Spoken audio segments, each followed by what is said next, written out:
dans cette nouvelle vidéo.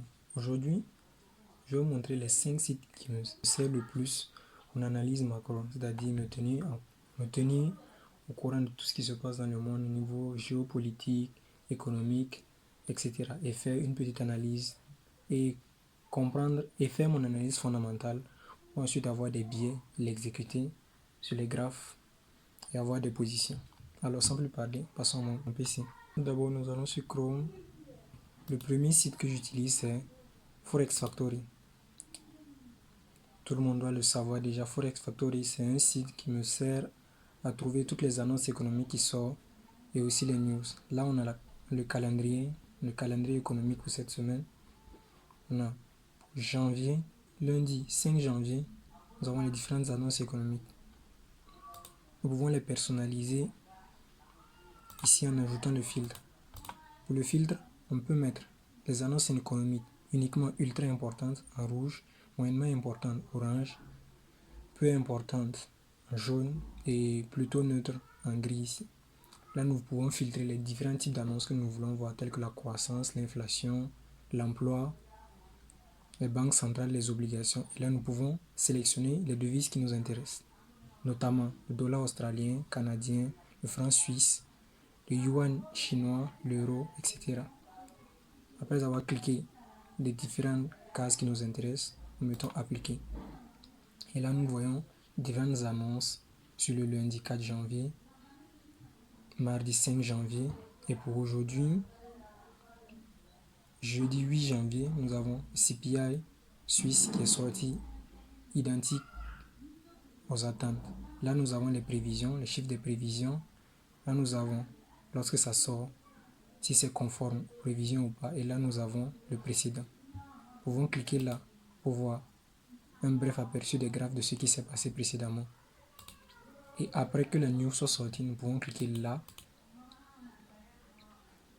et là pour voir plus en détail ce qui s'est passé. Lire pour pouvoir comprendre ce qui s'est passé, pourquoi cela, etc.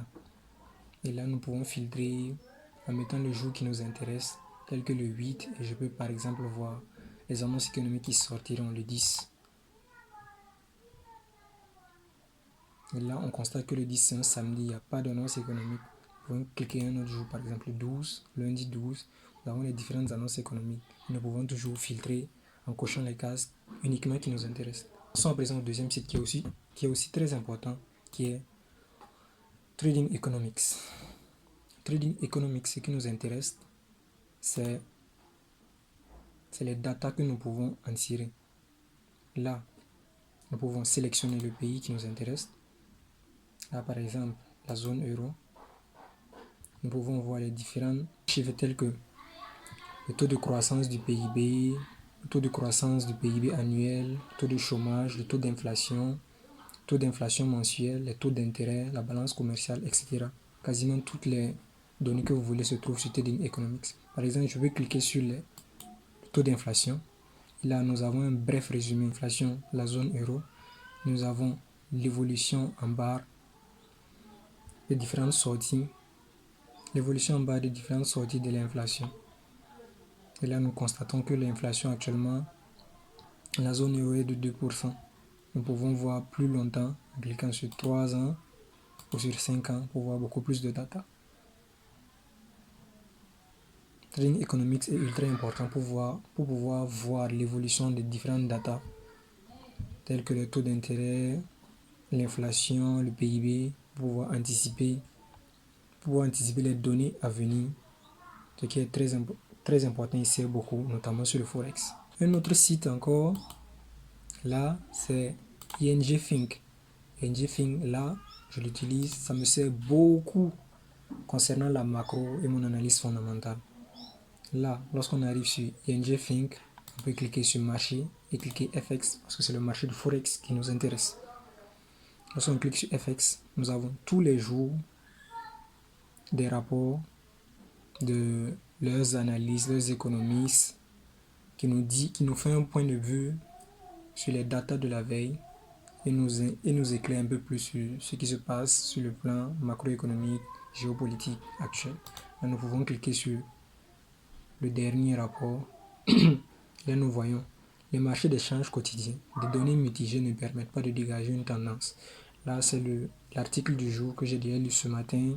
En gros, il n'y a rien de neuf qui se passe sur les marchés aujourd'hui. Donc, les graphes vont beaucoup bouger en fonction des datas américaines qui sont notamment les données sur les demandes d'allocation chômage de cet après-midi. Là, nous avons les données et plutôt les articles concernant le dollar américain, l'euro et des devises de l'Europe orientale.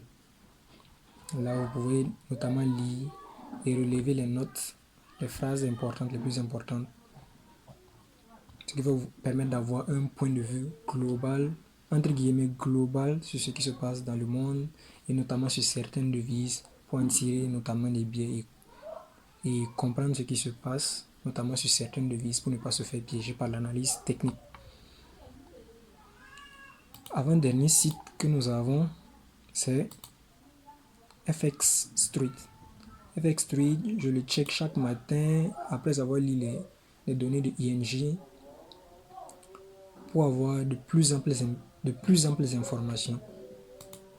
Notamment, nous avons des articles sur tout et n'importe quoi qui se passe dans le monde, tel que actuellement il y a 48 minutes, le yen japonais reste sous pression malgré la vigueur. Autrement dit, ils ont des articles qui se mettent à jour tout le temps sur ce qui se passe, l'actu, le géopolitique, le macro, etc. Lorsqu'il y a quelque chose qui se passe, ils font directement un article et ils le postent. Et là, tu peux sélectionner directement les articles qui t'intéressent. Par exemple, la livre sterling, ça ne m'intéresse pas. Par exemple, la paire euro-dollar se consolide, ça m'intéresse.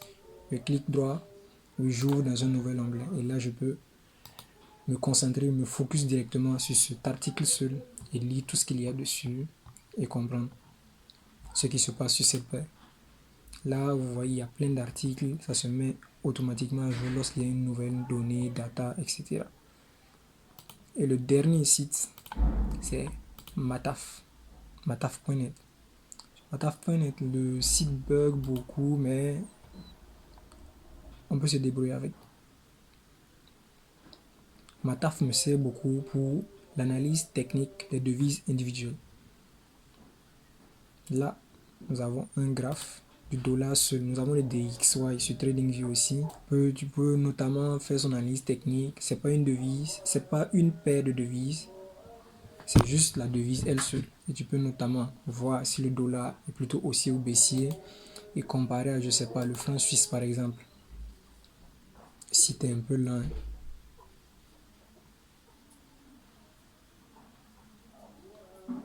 Comparer au franc suisse et voir sur le franc suisse. Le franc suisse est par exemple là, mon analyse technique dit que le franc suisse est plutôt baissier. Je vais agrandir tout ça. Mon analyse technique me dit que le franc suisse est plutôt baissier et si je fais une analyse technique seule sur le dollar américain par exemple, et ça me dit que le dollar américain est haussier, je peux notamment aller sur TradingView et analyser la paire dollar suisse et me débrouiller et trouver des opportunités d'achat. Et Mataf.net me sert aussi à voir Forex, outils de trading et volatilité, indice de devise. Non, c'est un indice de devise seulement. Et je vais sur volatilité. Et je peux taper la devise que je veux, telle que par exemple dollar suisse HF. Je vois par exemple que sur dollar suisse, la volatilité quotidienne c'est 0,56%. C'est-à-dire 45 pips par jour. Et si je vois que par exemple, dollar suisse a déjà fait plus de 45 pips, 44 pips plutôt, et plus de 44 pips, je vais plutôt attendre des corrections avant d'entrer à l'achat ou à la vente. Parce que la volatilité quotidienne, en moyenne, est déjà arrivée. Donc ça va me servir plutôt à placer de bons stop loss, de bons targets, et puis éviter de me faire piéger par la volatilité quotidienne. Donc ceci résume mes 5 sites les plus importants que j'utilise au quotidien dans mon trading. Tout d'abord, Forex Factory qui me sert avoir les différentes annonces économiques et me préparer en conséquence, puis de les analyser, de les interpréter après pour avoir une meilleure vision du marché. Nous avons Trading Economics pour voir les différentes données économiques sorties et voir par rapport aux précédentes et aux attentes futures et voir les données un peu plus en profondeur. Nous avons ING Think qui me permet d'avoir un point de vue des économistes et des analystes de ING qui est une grande banque. FXLeak pour voir les différents articles qui sortent au fil du temps et avoir une vision de ce qui se passe en direct dans le monde. Et pour finir, Mataf qui me sert à voir les différents indices de devises,